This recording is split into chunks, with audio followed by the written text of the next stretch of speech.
2022 and feeling goo.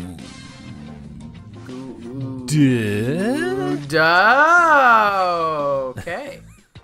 Yeah, well, 2022, I am definitely feeling goo because of, the current state of the world, but it is good to be back on Elwood City Limits, our first episode of the year. I'm feeling like goo, Will, because I'm so, flush and a flutter. My heart has melted from all the love this Christmas season I received from the Elwood City Limits listeners, and being able to talk to them and you again, Will. That's why I'm goo. Well, Lucas, it's whether you're feeling goo or maybe you're feeling putty, perhaps you're feeling Nickelodeon smud, whatever form of adhesive, stretchy you're feeling. Welcome into the Episodic Arthur podcast. Will Young here with Lucas Mancini, and of course we've got some more Arthur to talk about. It was we had our little holiday schedule here, and we've already got some new things happening in the new year in terms of things to come, things that have already started happening. It's hard to even know where to begin, but I wanted to put this out there for everybody. Might be a little bit old news for all you Arthur old heads and you diehards and everybody, but it was announced in December that coming up February 16th to February 21st, in honor of the fact that the final Arthur season will be premiering this year, PBS will be running a complete and total Arthur marathon. Again, February 16th to February 21st. So if you still have cable or if you have access to PBS on TV, you're definitely going to want to fill up your DVR with the best Arthur episodes, because it seems like they're going to be playing every single one of them. This is great for the listeners because we have a episode for like every one of those episodes up to right now. So a good opportunity to go into the backlog, I suppose, and hear our outdated takes. And speaking of the backlog, that's actually a pretty good segue into one of the new things that's happening with Elwood City Limits this year. We now have a YouTube channel. So this was a recommendation from a patron, and I had to think about it for a little bit because, it's sometimes I must admit, part of it is being very resistant to work. I'm usually very, very lazy, but I had a good think about it.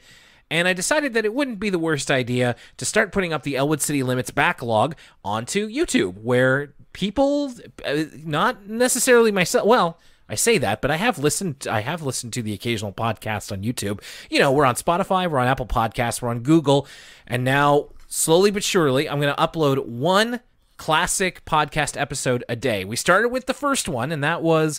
we're recording this on Wednesday, so we started on Tuesday, and I uploaded episode number 1, which goes all the way back to August the 19th, 2016.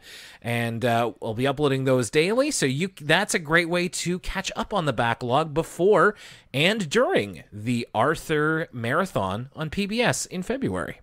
For all you YouTubers, what is a YouTube fan? I don't know. Get your algorithm locked in, hit that bell icon. Like, comment, and subscribe on our YouTube channel, I guess. Yeah, now we can officially say hit that bell. Yeah, and mash that bell, obliterate that bell. We've got, you never know. There could be. We don't really have concrete plans for video content in the future, but that could be a good place to put it if we ever find stuff to do. If you're a patron over at patreon.com/Elwood City Limits, there has been a couple of video exclusive content over there. Which, what is it? Well, you'll have to go and see. Speaking of our patrons, thank you very much for supporting us. I'll just say one more blanket statement. Thank you for supporting us in the year 2021.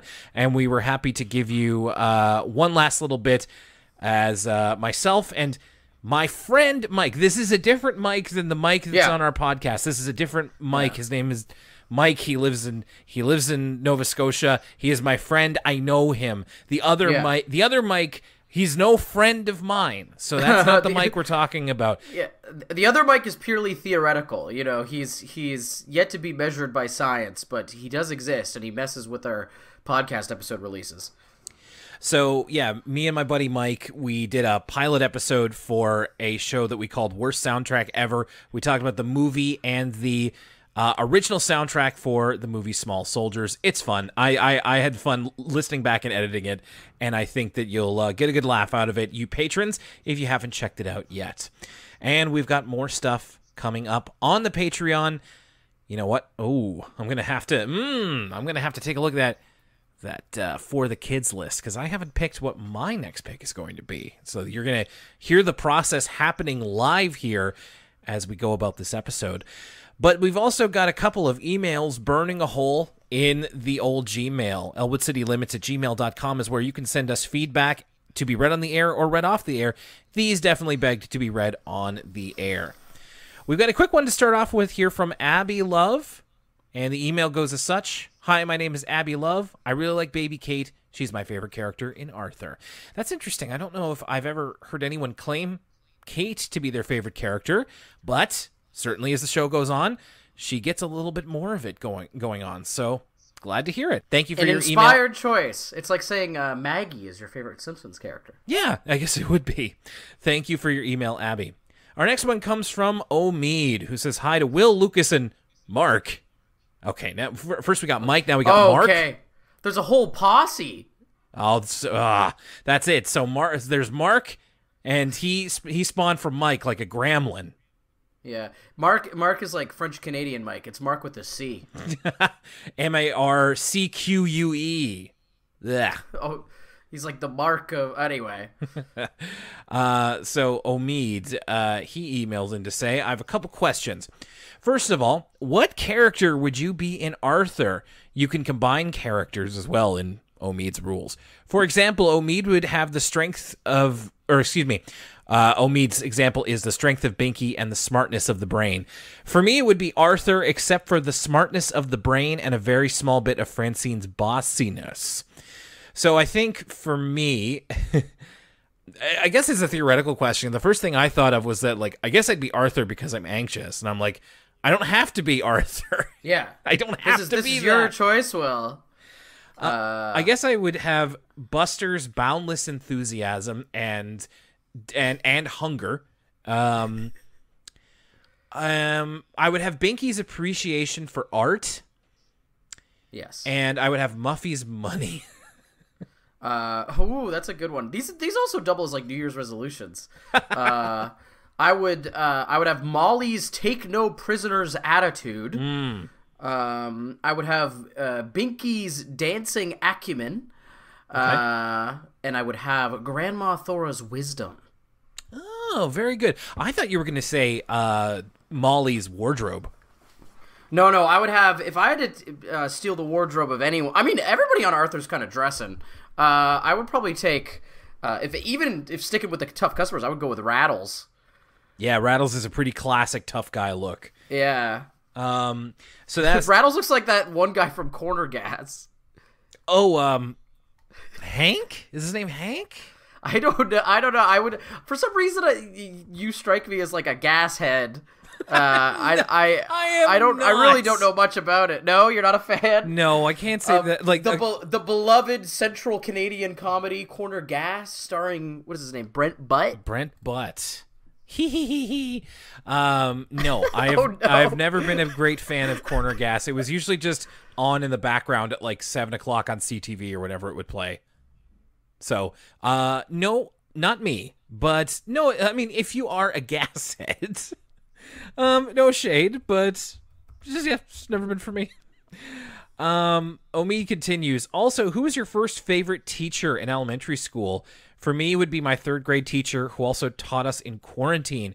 She was very nice and good at teaching. I just remind everybody, we've gotten emails from Omid before. He's one of our younger listeners. So my first favorite teacher was, I liked teachers from an early age, which is probably a bad sign. I love my primary teacher, Mrs. Smith.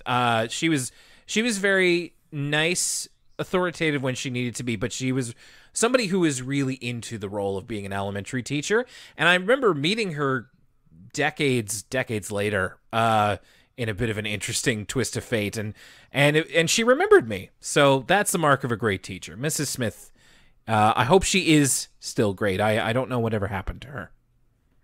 Mine would be also my grade primary teacher and grade 1 teacher. She taught both years, Mrs. Valentine, who taught me a little dab will do ya in regards to using Elmer's glue. You don't have to dump it on, Will. You could simply have a little droplet. And, you could apply that analogy to many aspects of life. And so that wisdom stays with me to this day.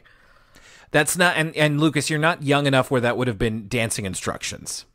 No, it wouldn't. No, not dancing instructions. Not talking about THC concentrate.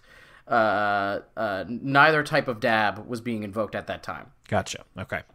Final question. Have you ever felt bored in one of your classes because you knew everything? For me, it would be 2nd grade and 3rd grade. Luckily, in 4th grade, I'm getting challenged, but not in math class, which was the class I was hoping to get challenged at. Thank you for making a bad day into an awesome day. Omid, let's see. There were periods of time where I felt that way in English class. I think just because, especially in elementary, when you're dealing with a lot of kids who have different reading levels, sometimes it was harder for me to go along with the reading level that other kids were at. And I say that like, oh, my reading level was so advanced. No, there were actually kids who read even better than me. And then once I got to like either junior high or high school, I kind of really hit the wall of being like the smartest English boy in the room. So, trust me, Omid, after a while, something in school is going to challenge you. And I think especially whatever you're good at, you're going to find ways for it to challenge you. So for right now, just keep up with it if you can. My one would be my current events and media studies class in community college when I was in PR school. I was like, yeah, I read the news every day. I already know all this. No, that's true. But again, they have to account for everybody, especially community college, where you're sort of beginning again. And really, it could be anybody from an 18-year-old to a 35-year-old. So, yeah, they have to account for everybody and not just the smarty pantses like the Lucas Mancinis. Yeah, I think it was like a media literacy course. So it was like basically trying to train people who never had paid attention to the news before to pay attention to the news. Yeah. And listen, I'm not trying to get a gold star or anything. I just simply, already was paying attention to the news. So wasn't much to learn there, but understand why it was a course. Our final one comes from Christine Wong, one of our lovely patrons. Happy holidays, Will, Lucas, and Mike. I'm writing again because of questions I have about your schooling experiences and how they're similar or different to Arthur. A lot of school questions this time. I know, we're starting second semester today. Since the last episode was about school lunches, I'm wondering if your elementary school had a cafeteria. Mine did not. We ate all of our lunches at our desks. In fact, I'm not even sure we had an operational kitchen at my school. We did have a hot lunch program that cost money, but that was catered by local businesses near my school.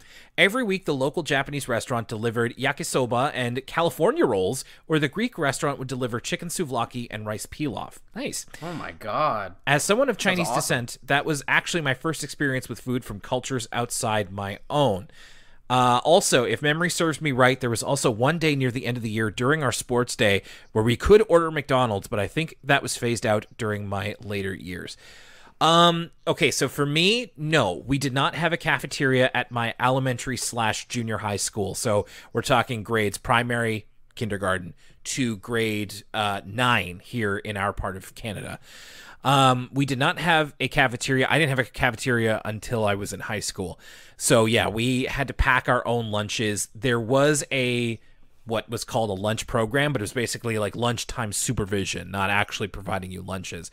We did have a thing throughout the year where at certain times of the year you could pay I think it was $5 a week, and you would get a little personal pan pizza from Little Caesars on Fridays. So we will, we might be different in age, but the public school system remained the same, it seems, between our years. Because I was just going to say, no cafeteria in my elementary school either, except you could pay into the pizza program, which was you get a personal pan pizza from Little Caesars, yes, hot and ready, as well as there was a milk program you could pay into and get like a little carton of milk as well.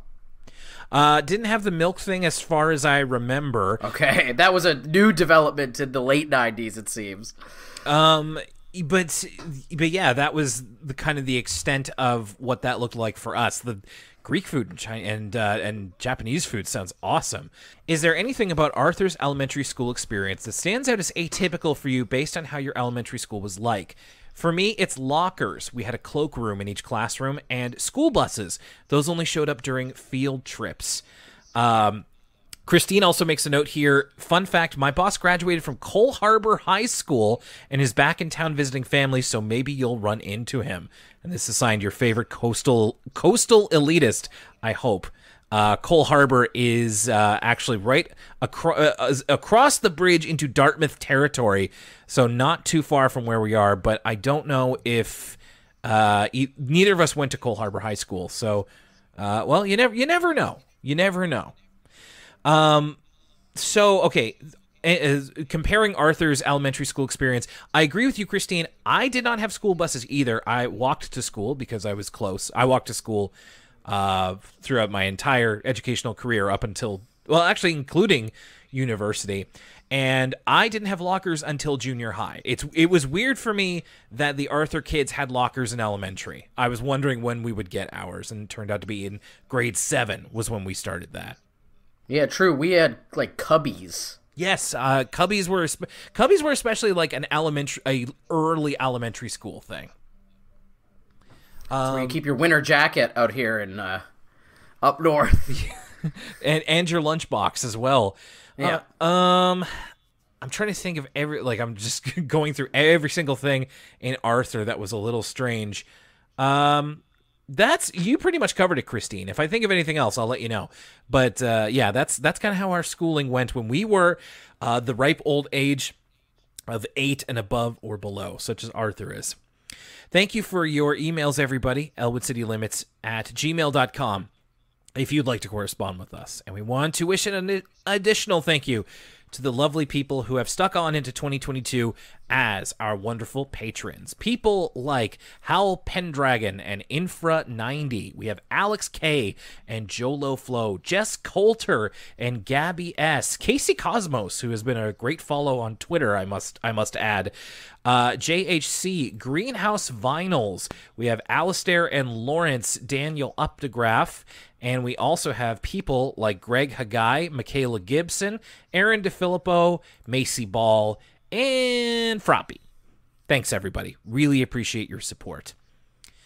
So, this is a little bit of an interesting bend in our Arthur journey here, because the first story we're talking about today is one that we've covered before, in a sense. So the first half of this episode, as we continue through season 13, when Carl met George, or as it's known in other areas, George and the Missing Puzzle Piece, the first Arthur episode to air in the 2010s. So in case you didn't know, this was covered on our series called ECL Flash Forward. The episode is from July 3rd, 2020. It's still on the free feed if you want to check it out. Me and DJ Bob, friend of the show, talked about the episode from a more general point of view. We wanted to talk about the themes that the episode was talking about and how well we felt it represented the new character introduced and the type of character that Carl is. The thing I'm most proud about with that episode is that I sent out a call for people who have experiences with autism to write in, and we got a couple of really good responses, and we were able to represent them there, and I think that's the most important thing. I would, of course, encourage you to go back and listen again. That's ECL Flash Forward from July 3rd, 2020. I would encourage you to listen to that episode because it contains a lot of my thoughts on it, but it's also to hear from people who listen to the show, watch Arthur, and either have autistic family members or are on the autism spectrum themselves. So this episode is going to be a bit more focused on you, Lucas. It's going to be more about obviously I'll have a thing or two to say, but what I wanted to do is lead you through the episode and then pull over occasionally and talk about how you feel about the character of Carl and how you feel he's represented. Perfect. And yeah, I have to go back and listen. It's been a hectic return to work this week, but I am interested to hear your original thoughts, as well as the guests' original thoughts on this episode. Because, and, you know, most of all, the listeners. And maybe if there's been new developments since then, I welcome all listeners to write in, especially if their response to my feelings. But yeah, I'm ready to dive right into this. I agree. There's just a couple of things I want to put up here in terms of just a little bit of cursory research I did. So this episode particularly discusses what it refers to as Asperger's syndrome. Okay, this was the first thing. I'm glad you're bringing this up because in terms of my learning from this episode, this was the number one thing where I was like, now wait a minute here. I have to do some research. Right. So Asperger's syndrome was a diagnosis that was related to autism. It was introduced as a diagnosis in 1994. Now, it was removed as an official diagnosis in 2013. The symptoms are now included within what we refer to as autism spectrum disorder, and medical diagnoses have moved away from using the term. However, there are some people that still choose to identify with the label, either people who grew up identifying as having Asperger's syndrome, or people who are young today and still identify with that label. So it's not, at least as far as I could tell, and again, this is from an holistic perspective, that Asperger's syndrome is outdated medically, but could still be used in a more casual way to reference somebody's specific diagnosis. I would say go with what someone tells you their diagnosis is. This is a classic case of I would have to ask somebody what they're comfortable with me saying, because when I first watched this episode, they're throwing around the term Asperger's, and I was like, isn't that an outdated term? I was to understand. I thought I heard that we're not supposed to say that anymore, and then I looked it up on Wikipedia. And the answer was not as clear as I had expected, right? So, in 2013, the diagnosis was removed, and it was now included within the autism spectrum, but it still remains within the International Classification of Diseases, which, again, that even seems kind of like weird terminology here. And as with a lot of these classifications within the autism spectrum, there's no kind of exact science to any of this. It seems like a lot of this stuff is still kind of ongoing and being researched, and that there's still discussions happening to this day within both the scientific community and the autism community on many elements of this. For instance, I was reading on the same article, moving away from classifying it as a disorder and trying to kind of move it towards being just a difference, for lack of a better term. And then there's other people who disagree with that line of thinking. And so there was, this was one of those classic examples where I was like, okay, there's quite a bit about this that I did not know, that I had been assuming prior to looking it up. It's not like any of this is kind of clarified in this Arthur episode, as this Arthur episode is, like we said, kind of a little bit outdated in that respect, but it certainly what drove me to drove me to try and figure out these answers. So already I'm learning from this children's show, even though it's me learning from kind of my extracurricular research. The last thing I wanted to add in terms of pure research is that, as it is, the symptoms of Asperger's syndrome exist on what is level 1 of 3 levels of autism spectrum disorder. So level 1, level 2, level 3. Level 1, I would say the least intensive, level 3 being the most of these levels. With level 1 indicates that a person diagnosed with it may require support, which leads into the episode, as Carl is a kid who does need support. But I think it's best that we talk about the episode now. I just wanted to make sure that we got those couple of notes out of the way. So the episode starts in earnest with George hanging around with his friend Carl, his new friend, and he's eventually telling us about the puzzle piece, the jigsaw puzzle piece that began their friendship. And George has this conversation with Carl, and he says that Carl is usually very honest, and he's also a talented artist, because George is drawing a picture of a lion, and he asks Carl what he thinks of it. And Carl says that he doesn't like the color brown, and which prompts George to say to the camera that Carl is usually very honest about how he feels, and he's a really talented artist, and he has a very specific interest in trains. So we don't get a sense yet of how Carl is, but how did you feel about starting off the episode this way? Well, it's interesting that the trains thing is such a central component, because I had I had assumed that people on the autism spectrum being interested in trains was like a stereotype. Like right. That's where I had first heard that from. So I mean, see, I gotta be so. I keep in mind, folks, that this is me coming from a place of curiosity and willing to learn. So I apologize if I speak out of turn at any point during this, because it's really, I'm speaking from ignorance here. But I had only heard that in the context of like a stereotype, so I didn't realize that, you know, this was derived from something real, or maybe even this portrayal in this Arthur episode people have problems with. I'm not sure, or if this is just kind of an earnestly like he likes trains, or it's a coincidence. I'm not sure, but the trains thing kind of threw me for a loop there, because I'd only ever heard that in the same way that, like, I'm trying to think of what would be a simpler example for something else, like.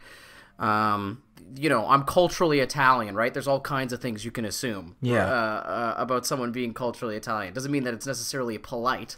So you thought that perhaps that there was an element of this, that of trains and someone on the autism spectrum being like a negative stereotype.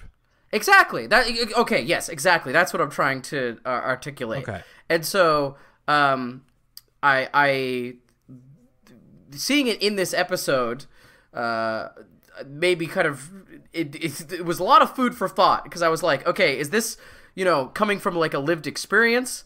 And I will say that my thoughts on this episode got a lot more clarified once we hit the Word From Us Kids segment. Mm-hmm. And a lot of my anxieties about this episode kind of got ironed out in retrospect after watching the Words From Us Kids segment. But initially I was like, I wonder if, you know, this particular character and his mannerisms comes from research and lived experience, or does it come from assumptions? And, you know, it's the Arthur writers, right? So I would hope that I hope, and I feel like I've trusted them with kind of difficult topics in the past, that they're coming to this, you know, with good intentions, in good faith, and it's, you know, based on the experiences of real people, or actual kind of good faith stuff, and not based on like assumptions and stereotype. But it's all of this is something that I wouldn't have had to have considered until seeing this episode. The other thing is we get introduced to. Oh, sorry. I'll let you.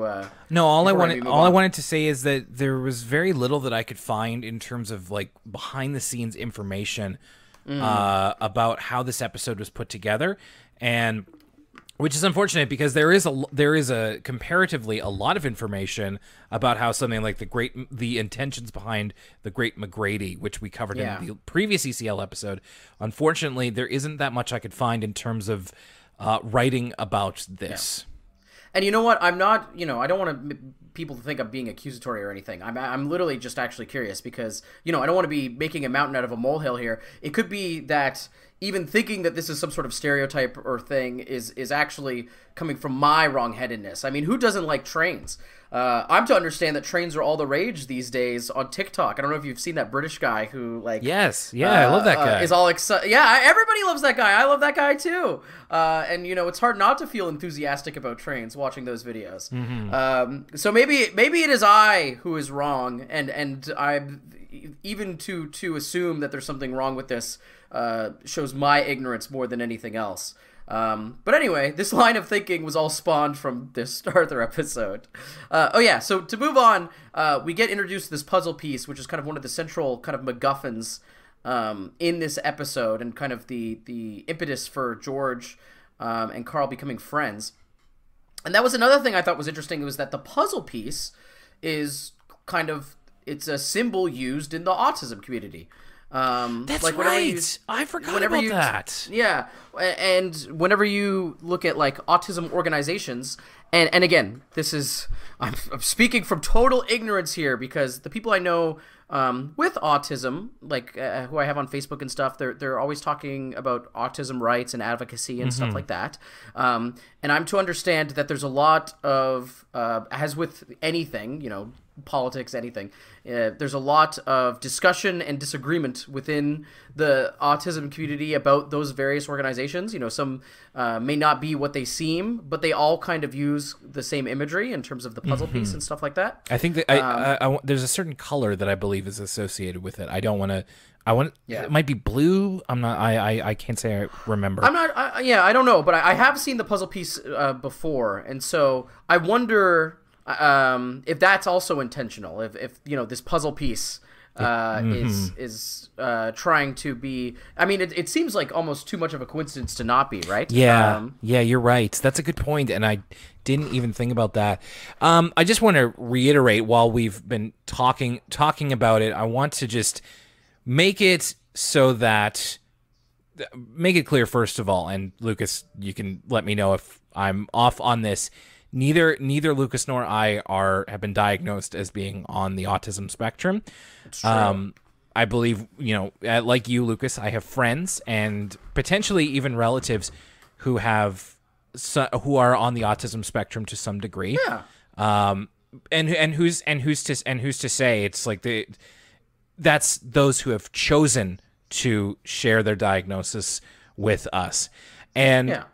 And even if someone's, you know, you don't have to have an official diagnosis either. It's like, for me, I take people for their word or whatever, right? Like if I know somebody and this is, you know, they're like, I have autism. I'm like, okay, like I'm not looking for their doctor's note or whatever. No, right? Certainly not. Yeah.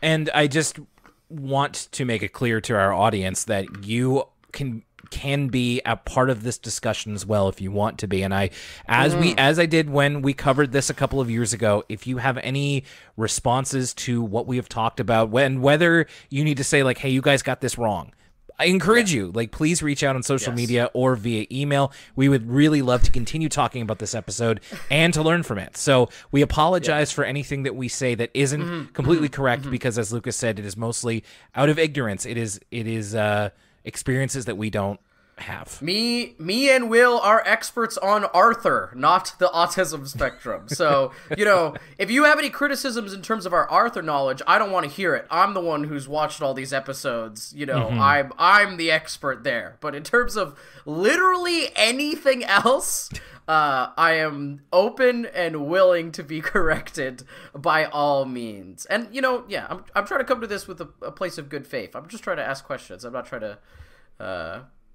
I don't know is what I'm trying to say with all this stuff. So let's George and his new friend Carl. Let's move through the episode.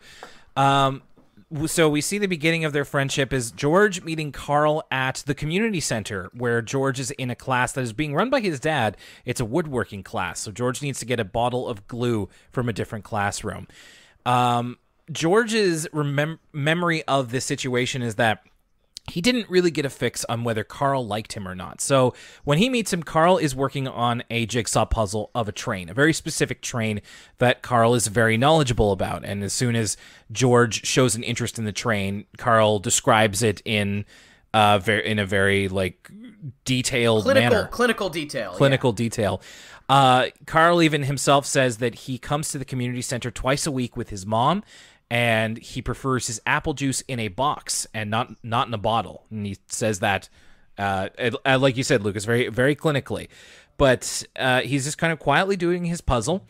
And before George leaves for that day, he wonders if maybe he and Carl can hang out.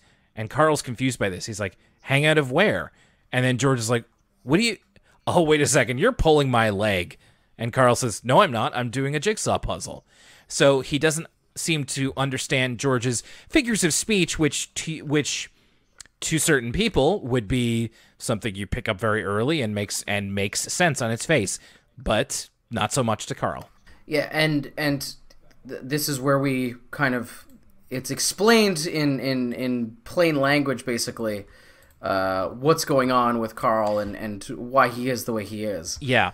So when George gets home, we have the only things that aren't about Carl and George's relationship in this episode is George kind of messing around with Wally, and it's just like I don't really care. Like I don't really care.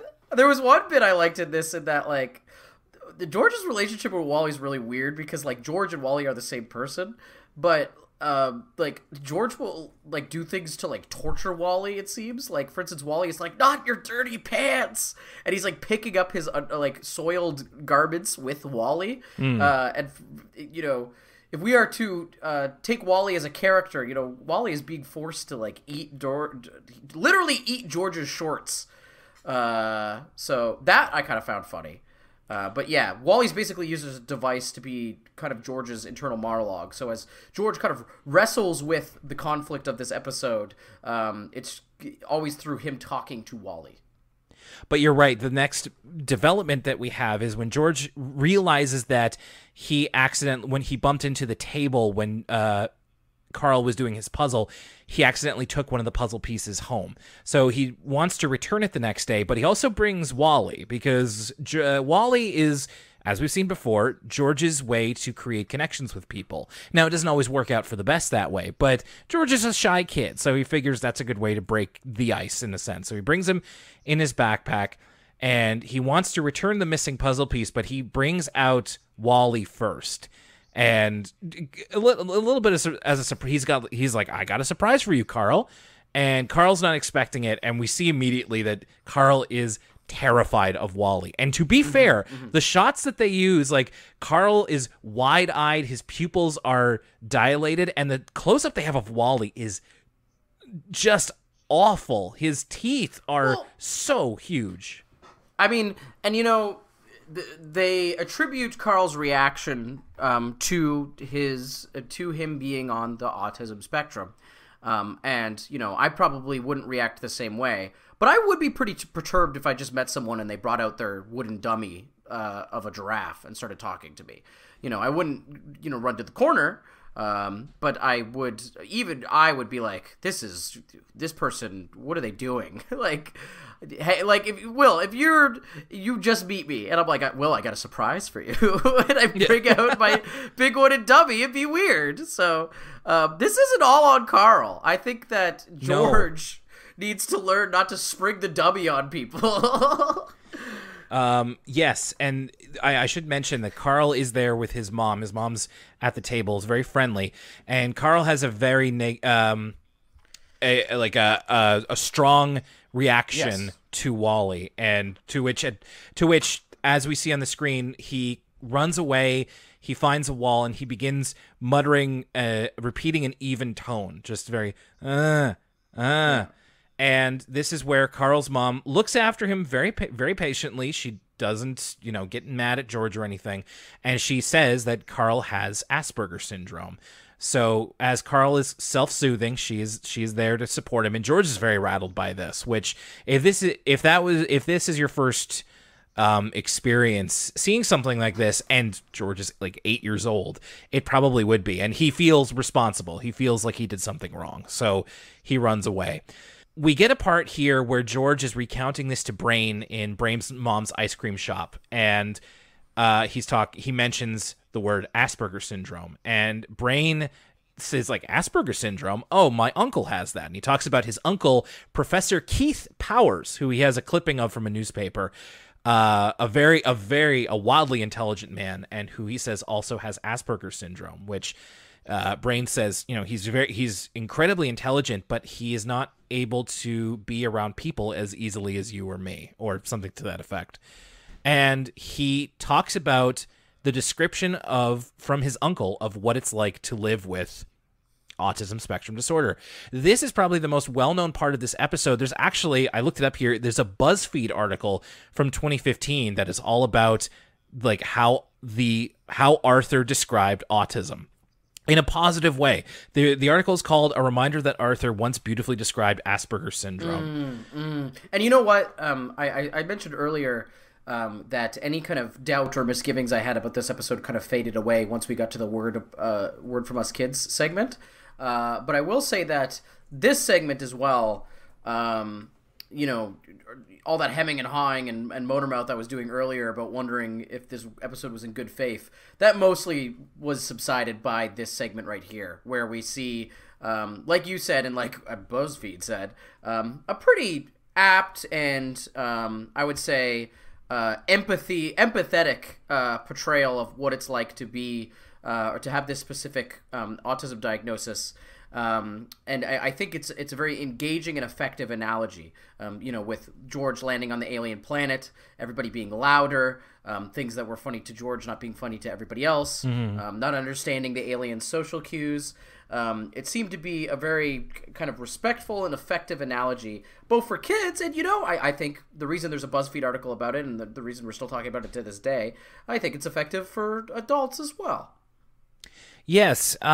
So I feel this would be the part of the episode that could potentially have the widest reaction. When I was speaking with Bob a couple of years ago, this was the part where he told me, related to me stories of talking to his friends on the autism spectrum, and this was the part that they weren't so crazy about, just because. Oh, interesting. Well, and I think it's because it's talking about more of like a singular person's experience with autism, when autism means a lot to different people. So I think that there are that's just really interesting, right? Because, you know, those are kind of my worries. I think the lesson to take away from all of this is that just because this episode is about one kid with autism doesn't necessarily mean that every single person, you know, I was looking at that Wikipedia article and there's like 30 million people in the world with this specific autism diagnosis. Yeah. And so it's like you wouldn't describe any group of 30 million people to be homogeneous or whatever. Like, yes, no 30 million people are alike, right? And so just like every person of any sort of group, no two people are alike. We're all magical snowflakes. And so, there's a danger in here, and this is why I made that train comment. There's a danger in here in being like, oh, you know, this is what autism was like, or this isn't what it's like for that one kid in that Arthur episode, so this must be what it's like for everybody. And you must all like trains like that kid in that Arthur episode. And that's just simply not the case, right? So that is an important... and I'm glad you brought that up, your conversation with Bob, because that is an important takeaway, is that the danger in something like this is that you try to make it apply to everybody, which is just kind of reductive and not true. And it also has to be taken into account that, you know, as of this year, this episode's 12 years old. So there's... Exactly. And the book, yeah. Like, and when I was looking up research today...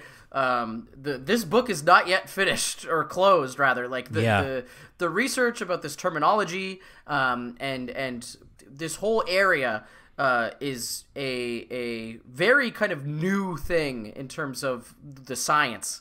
Yes, and so continually evolving and culturally evolving as well as it becomes, thankfully, more acceptable to be able to be open about the fact that you have an autism diagnosis. Now, of course, I say that knowing that there is still stigma around myriad diagnoses out there, and I'm sure autism is one of them. But I know a lot of people that I follow online who will, or that I'm friends with, who are very open about the fact that autism is a part of their identity. So I do think that's worth noting, of that this is one character's experience, and unfortunately, Arthur being such a huge show, it can feel like they're trying to capture this varied and different experience in one singular light. And I don't know if that's obviously not possible. So of course, I'm always curious about people's feedback to this. I also would like to know from listeners. So in this sequence, it's all of a daydream sequence of George imagining what's being said. And you, Lucas, you went over a lot of the points already. The quote that we end off with is, again, this is Brain quoting his uncle, the character who has Asperger's syndrome. "You might even learn to fit in, but you'll always be a little bit different." And I don't know how to feel about that. So I would love to hear from our listeners on the autism spectrum how you feel about that. Well, it's funny because so this episode actually, in terms of the plot of this episode, we're spending a lot of time because it's a, it's a subject that you want to treat with care. But in regards to the actual plot beats of this episode, it's really simple because after we get this analogy, we sort of wrap up the episode with George giving Carl the book about trains, giving him the final puzzle piece. And then becoming friends and living kind of happily ever after. And I do want to say that there's a couple of good parts of that scene where George comes back the next day. He returns the puzzle piece. Carl is fine. He doesn't. He in fact like asks like, George, have you come back for more glue? And George he's like, I've got something for you, Carl. And Carl says, if it's a giraffe, I don't want it. And I thought that was very funny. And he returns the puzzle piece to Carl because there's a brief imagination that George has where, because he accidentally took home the final puzzle piece needed to complete the train, that might have sent Carl into an episode like of similar to what happened when he brought out Wally. But Carl seems fine, and he even says that he and his mother made a replacement piece so that the puzzle will be complete. But he happily takes the piece that George brought back.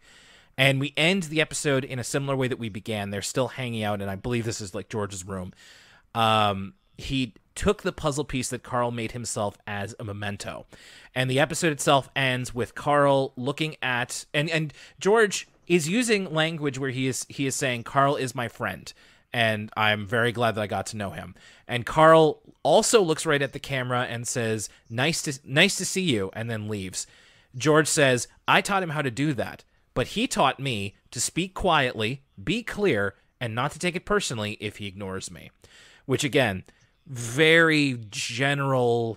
Yeah. It's really is just scratching the surface, I feel, on how to for how children to communicate with people on the autism spectrum.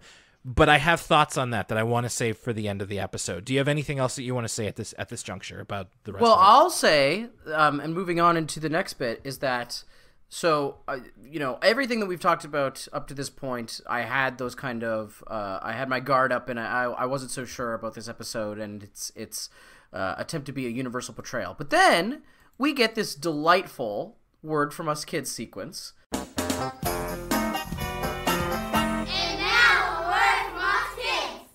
Instead of a made-up character like Carl, who, I'm worried about because I'm like, I don't know what's the inspiration for this character, like how real is all this stuff in this portrayal. We get some real-life kids talking firsthand about their experiences. We get these kids talking about their firsthand experiences, and I thought this was almost more valuable than anything in that episode, right? Because... at the end of the day, what's going to be able to speak to the truth of the experience more than these kids talking about it? And I will say that it's a testament to this episode. I mean, they could have cherry-picked these three people, and it's not like that they're going to, talk about how inaccurate the episode is when they're on camera to be in this Arthur app. But the three kids seem to like it. And seemed to think that it was a relatively respectful portrayal. So that was kind of point number one. But then point number two is just kind of seeing these kids hang out and ride horses. And this seemed like the show saying, okay, all of this is in good faith, and we did our due diligence and talk to real people. That's an assumption, and that might just be me putting all the goodwill that Arthur has earned up to this point and trusting in that. But I think that that episode reads kind of really differently if we don't have this segment. You know what I mean? I think this segment kind of is really, really needed. And I think that the episode would be done a disservice if it just kind of stood alone, or if we didn't watch the Word From Us Kids segment. And so I think usually, this is all to say that usually a Word From Us Kids segment is not appointment viewing for the Arthur episode. It's like a fun little bonus, as opposed to integral to the episode. This is the rare case where I think the Word From Us Kids segment is integral to the episode. I completely agree. As important, if not more important, than the episode itself. This is actually something that I can improve on from the ECL Flash Forward episode, is that in that episode, Bob saw this part, but I did not, just because whatever copy I was able to find of When Carl Met George didn't have it on it. But Bob described it to me, and like Lucas said, this segment involves kids of different ages at the Love Lane Special Needs Horseback Riding Program. And as one of them says, all the kids there are on the autism spectrum. And we see them all riding horses, and like I said, they're different ages, different heights, and what have you, but they all seem very excited to be there. They just seem like kids having fun. And we follow one of them, a little girl, her name is Linnea, to her elementary school class. And she talks about how they're doing some kind of drawing project. I forget exactly what it is. But one of the things she notes is that sometimes there's a lot of noise in the classroom, so I wear my headphones, and it's these big sensory headphones. I've seen them before. A lot of people, like when they bring their small kids to like concerts or specifically wrestling events, I've seen them at. There's even, I know that All Elite Wrestling has like special accommodations for kids with autism, including and more these types of noise blocker headphones. And she shows the headphones she wears when things get too loud, as well as the friends that she's made. Like she's a little girl who is very much living a lot of the experiences that little kids, like we talked to one of her friends. She seems like somebody who's pretty popular, and nothing about who she is seems to be holding her back. And 100% agreed. I think this is absolutely important, to put a human face to autism. It's like we talked about it, and now let's apply what we've learned and learn more about these real kids. I can't think of too many others off the top of my head that would be like, this needs to be seen after the episode you've watched. I'm glad that we were able to see this in the upload that we had. Okay, that was a lot of big conversation that we had. I'm glad that we had it, and we will continue to have it, but we got to keep this train rolling. Right after this, we'll get into the second half of our Arthur episode. This podcast is supported by listeners like you, and here's how. Over on our social networks, you can follow us and find the latest updates and some fun photos. Facebook.com/Elwood City Limits, at ECL Podcast on Twitter, ElwoodCityLimits.tumblr.com, and Elwood City Limits on Instagram. You can support us monetarily by going over to patreon.com/Elwood City Limits. If you become a patron for as little as $1 a month, you get access to exclusive audio content like our new PBS Kids show, movie reviews, and sneak previews of upcoming content.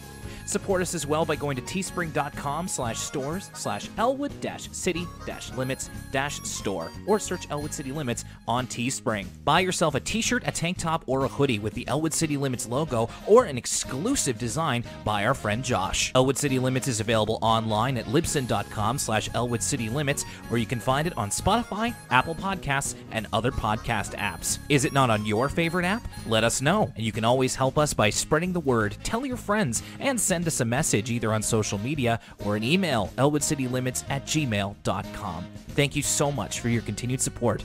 And now, let's get back to the show. It almost feels like a little bit of a downgrade. DW swims with the fishes. We're not talking about big. We're not talking about big heady issues here. We're just going swimming. I mean, dare I sum up DW swims with the fishes in like 3 sentences? We could save a lot of time on the second half of this episode. Go ahead. Give it a try. I'm sure you can. What's Molly's little brother's name again? James.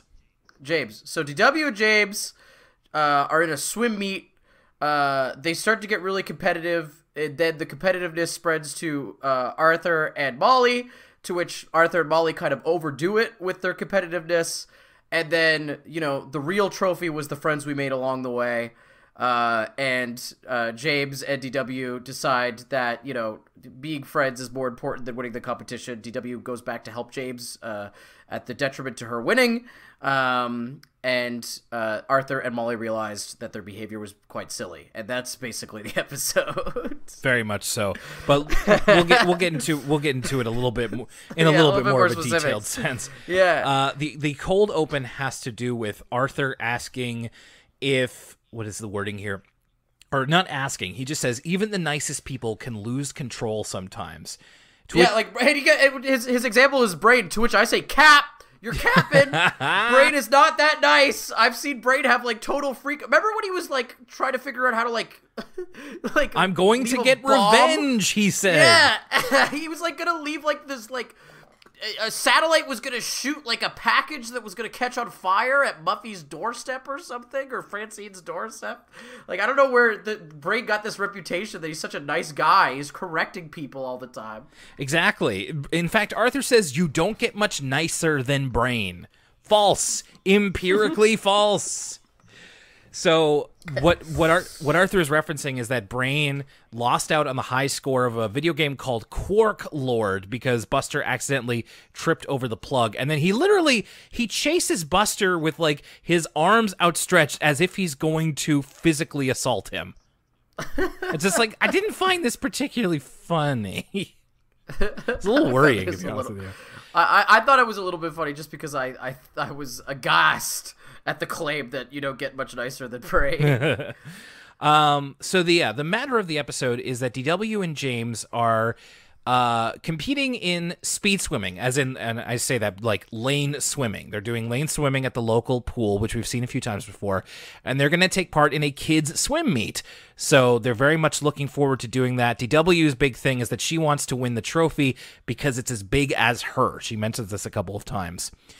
Yes, at one point she tells Arthur when he doesn't agree to be her coach, she goes, "You want me to lose, probably because you've never won a trophy as big as you." Which it's true. Unfortunately, it's true. All the trophies I've ever won are very, very small. So Arthur has to take DW to the pool the next day, and he has this brief imagination of what he thinks it'll be like because he doesn't know that DW is competing in like a normal sized pool. He thinks it's going to be like a kiddie pool, and the Tibble twins are going to be assaulting him, and that his friends are going to be there to laugh at him. It's a classic Arthur worry of like, everything will go wrong at my expense, and they will all laugh at me. Very classic Arthur. So Arthur has to take DW to the pool the next day, and DW sees that James is practicing with his older sister, Molly. We've established this before. In fact, in another water-related context, the last time that Arthur and Molly had an episode together, it was that episode where they were using their pool and they had to keep their friendship on the down low. So interesting that they seem to come together where water is concerned. Yeah, good catch. Yeah. Arthur is basically harangued into being DW's swim coach because she sees that James has a coach, so now she needs one, and she nominates Arthur, even though he absolutely doesn't want to. There's a great line here from DW as she's trying to decide what swimsuit to wear. She says, "I think the other one was speedier. It has stripes." Yeah, DW has the same idea of like aerodynamics as like orcs from Warhammer 40k that paint their ships red because they think it makes them go faster. And I added the tail fins to lower wind resistance. Molly's fashion here, very 90s. What'd you think of her swim getup? Yeah, Molly's, I was just going to say, I'm glad you brought it up. Everybody's wearing their kind of summer alts. Like, Arthur's just got the classic tee with the baby blue jeans. But Molly here is dressed like Fred Durst or something, sans the red hat. And honestly, it looks great. She looks like she just hopped out of that movie Grind with Seth Cohen from the OC. Did you ever see that movie, the skateboarding movie? No. Bam Margera's in it? No. Anyway, if you want basically like the museum entry of this era of fashion, that'd be a good place to start. But yes, loving Molly's fit. I kind of thought you would. It's very colorful, and I think it's kind of coming back. So Molly and Arthur initially don't want to have their younger siblings compete with each other. As Molly says, competition is the pits. Kids should just do this for fun, which completely agreed. But there's a moment where Molly thinks that DW elbowed James on her way as they were both swimming, and Arthur denies it. And this is the seed that starts as Arthur and Molly taking the competition too seriously. And we see this manifest as basically every time Arthur sees Molly with James, he believes that they're preparing in this like incredibly disciplined manner, and he needs to catch up in order for DW to be the best. So that means when DW goes to buy a Mary Moo Cow swim cap, he buys her extra swim gear that she doesn't really need. Yes, so they run into Molly and James at the like sports store, which, what a coincidence.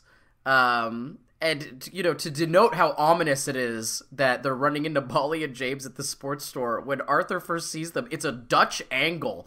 So, like, or it's not when they first sees them, but it's like as they're leaving, we get a straight up like Dutch, like Scorsese Dutch angle where it's like the camera is all the way diagonal, right? To be like, oh, it's so ominous, like they were buying fins. And also getting DW up at the crack of dawn to do some practicing. Now, this is where I had to ask, how early is this community pool open? There's no way that it's open before the sun is up, which is when Arthur gets her awake. I will say this, though. This is accurate to the swim kid experience. Everybody I knew, this is why I always was like, once I got to level 7 in swim lessons, I was like, I am done with this. Is that like anybody I knew who like swam competitively in high school or junior high had to get up at like 5 a.m. every day because they would like swim before they went to school. And it seemed miserable. I was like, screw that. 5 a.m. to go swim? I'm sure it's like, you know, I'm sure it's good for your body. You're exercising at the crack of dawn, and you're all hydrated and all that stuff. But yeah, I'm with you, Will. Does not sound worth it to moi. I would rather take the sleep.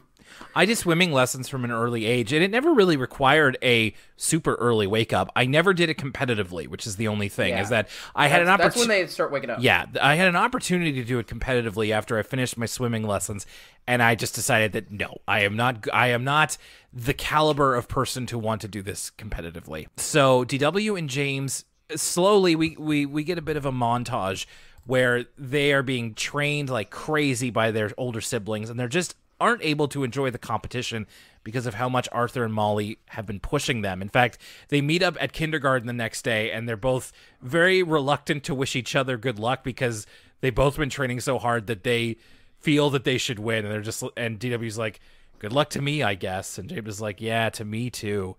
Which, this message would have been a little bit more effective if DW didn't push Arthur into being a coach when he didn't want to. Now, of course, Arthur took this too far, so it is ultimately his fault. But it's like, it would be another thing if Arthur started off as this intense. I felt it was a little, it didn't quite hit for me in that way. I feel like they had to have him flip-flop just because there's so little else there. I it's suppose it's such a simple episode that I guess, like, you know, half of the episode has to be taken up with Arthur getting more and more competitive, and then as opposed to starting from the beginning, because then it's like, what else is this episode going to be about? Yeah, true. But yeah, it all wraps up in a nice, neat bow because James gets stuck, and DW goes back to help him. Thus losing the race. Right. So a couple of things here. We get a quote from Molly that has surely been said in the maritime provinces. You're a McDonald, and McDonald's don't lose. True. So yes, you're a McDonald. His father was a McDonald. His buddy was a McDonald. McDonald's don't lose. They don't lose, everybody. So you're right. That's the climactic thing, is that DW and James, who are like clad in all of these, like, James has like flippers, DW has like goggles and stuff. That was something else I wrote down. They should have standardized the equipment for this swim meet. Yeah. Like, it seems woefully unfair if one kid gets flippers and one kid doesn't. That's a very good point, especially because like we're all just trying to have fun here. Like, this isn't like there should be no like price point that you need to hit for being able to compete here. So you're right. James gets his flipper caught on one of the lanes, and DW helps him, and they both lose because of that.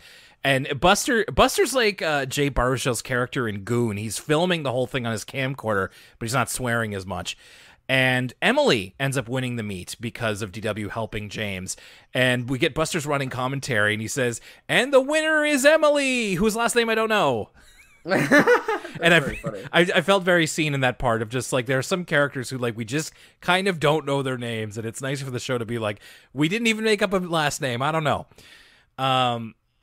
And DW and James both they don't get the trophy that's as big as them, but they do get second place trophies. They get 2 of them because they tied for second place. Which good thing that they had just 2 on hand, eh? Yeah, really. Just in case of an eventuality, I suppose. And DW and James give them both to their siblings, and DW says, I think it seems like you want this more than me. And Molly says, I feel like I just won an award for Jerk of the Year. And Arthur says, no, you didn't win. We tied. So DW and James do another lap because they have fun swimming, and Arthur and Molly go to see who would win the competition of getting them the biggest banana split. So, meh. Kind of a cute way to end that on message. So now I want to get into, we talked a lot, especially during when we have just talked a lot, period. But with when Carl met George, what did you, I guess we always look at this as, what did you think of it as an episode? It seems, okay, Lucas, when it comes to being entertained, being educated, and as an introduction to this new character, who I did look it up, Carl will be back in certain respects. That was a huge question I had. Yeah. My 2 big questions while I was watching the episode was, what kind of research went into this? How real is all of this? And that was a question that was somewhat answered by the Word From Us Kids segment, but not all. But then the other question I had was, does Carl ever show up again? Because if he doesn't, that puts the episode in a way worse light, right? I think you've used this terminology before, very special friend or what have you. We're just going to have an episode about this character who's very different. And it's like, I think Carl is way more effective if he's a running character, right? Because then it's not just like, oh, there's someone who's different and we're going to have an episode about them and then they're never going to show up again. Because it kind of otherizes people who have the same diagnosis as Carl. Yeah. But if he is a continuing character on Arthur, it normalizes it, right? Because then it's not just, oh, he's a character with autism. It's like, oh, Carl is a member of the Arthur cast, and he's different, but so is Brain is different from Arthur, and Francine is different from Arthur, and so I think that's a way better use of that character rather than just having him show up once. So I'm pleased to hear that he shows up again. In terms of this episode, okay, so we've spent a lot of time talking about, okay, is this a good portrayal? Like, is this a good taste? Like, that's what the majority of our discussion has been about. So in terms of as in Arthur episode, the thing I liked about it was its simplicity, given that it's such a kind of a heady subject. In terms of the plot notes, it's relatively simple. George makes a new friend. He's not sure if he likes him or not. He does a nice gesture for him, and it all works out in the end. Beat, beat, beat. And I think that does do the episode some favors, right? Because it's dealing with a really sensitive topic, and however well it deals with that topic, I don't know. I don't even really know if it's for me to say, but in terms of kind of storytelling, I like that they kind of went back to basics with it. And I don't know, I think the character of Carl comes off well enough, and I'm curious to see him again. I will say that it's an indictment of this episode that we say that the Word From Us Kids segment is so necessary, right? I feel like that that reflects poorly on the episode, because I wouldn't say that about any other Arthur episode ever. Now, every other Arthur episode isn't about a subject like this, so it might not be a fair criticism, but that's just kind of, if we're going off my gut, that's how I felt. And do you want to say how you felt, Will? I mean, do. You already talked about this, yeah. I do. And at the risk of repeating myself, I actually listened to that podcast again today because my memory's very poor. So I want to make sure that I don't touch on the exact same things that I said, but I do want to expand on one point that I had. So, yes, Lucas, to your point, I feel that this episode is trying to be as general as possible, which means that there are so many nuances that it misses, at least from where I stand. And again, one more time, we're looking for we would love your feedback on this, and we encourage you to send it to us however you can, and if you feel comfortable. And we don't even have to read it on the air. We'd love to hear it just in general. But this was a point that I made a couple of years ago, and I want to expand on it a little bit. When I was going to school, and I was speaking about this with someone close to me recently. When I was going to school, and this is my own upbringing, not every kid's upbringing was like this, but I had a very limited view of what autism looked like. When I was George's age, it was the late 90s into the 2000s, and it was not a priority of my specific situation or my specific education to tell me what that looked like, to introduce me to the concept of kids being even just neurodivergent, but especially on the autism spectrum. So a lot of times when I encountered autism, it was in a way that, like George's reaction when he sees how Carl reacts to Wally. To me, it was something to be scared of. It was something that I didn't understand and that I should stay away from, that being people with autism spectrum disorder. I should stay away from them because I don't understand them. It made me very scared. And it's taking a very long time for me to unlearn that. And a big part of that is the presence of autistic people online. And learning over decades of my life that autism means different things to different people because it affects people so differently. I wish this episode existed when I was a kid. By the time this aired, I was 19 going on 20. 2 years ago was the first time I'd ever seen it in full. God, I wish they had done this earlier. And that's not a criticism. I just wish things would have been different, because this can be a way in for kids who don't inherently understand what autism is like. Now, it's a way in, but it's not a stopping point. The conversation needs to continue. Of course, I feel that we need to continue educating kids on what neurodivergency looks like. I'll use the umbrella term neurodivergency because it's not just autism. It's people with Down syndrome. It's people with all kinds of different ways of life. I don't even want to put it down to it being a disorder. It's people who are different than us. And this is a way to begin or continue that education. So personally, I have some goodwill for this episode, even though it could never do everything right.